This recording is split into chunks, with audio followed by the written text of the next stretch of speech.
Hi, I'm Laura Flanders, and you're listening to The F Word, the commentary from my weekly TV show, The Laura Flanders Show. We call it the place where the people who say it can't be done take a back seat to the people who are doing it. You can check it out at lauraflanders.com. In an era of extreme capital accumulation, is it any wonder that media capital accumulates extremely? And what do we know about capital? It's a social relation of power.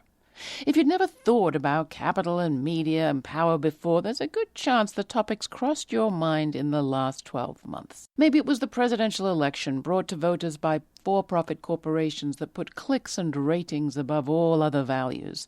Maybe it's the creeping and increasingly creepy power of social media, our society's silent censors. I recently read that Google and Facebook channel 70% of all the traffic that goes anywhere near a news site. It's no wonder, then, that propagandists use social media for anti-social purposes. They make it easy. And the Band-Aid may be worse than the bite on that front.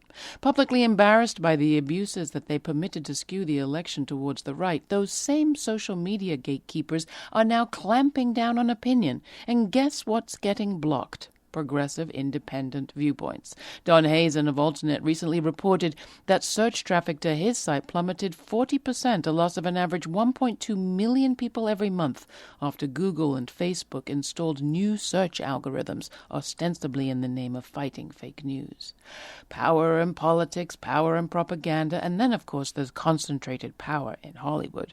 Predatory producer Harvey Weinstein was protected by all who knew him because he had a lot of power, as did Roger Ailes and the Bills, O'Reilly and Cosby and Clinton, you name it. You don't have to go to Tinseltown or D.C. to see the same thing playing out. You can find it in any unequal workplace in America. Just imagine if we had a media that paid attention to women and workers, especially women workers, we'd know that sexual violence isn't about sex, not half as much as it's about power.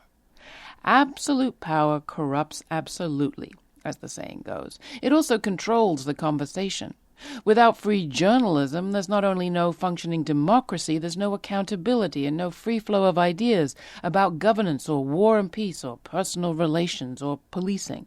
While this has long been true, what's different about this moment is that the entire for-profit, for-the-few media and entertainment system we've cobbled together over the last 200 years has failed so badly for so long, failing to warn us of everything from climate catastrophe to financial crash and the predators in our midst, that if ever there was a time to build broad support for redefining journalism as a public good and requiring public attention and public funding, yes, funding to a public media sphere, this is that moment.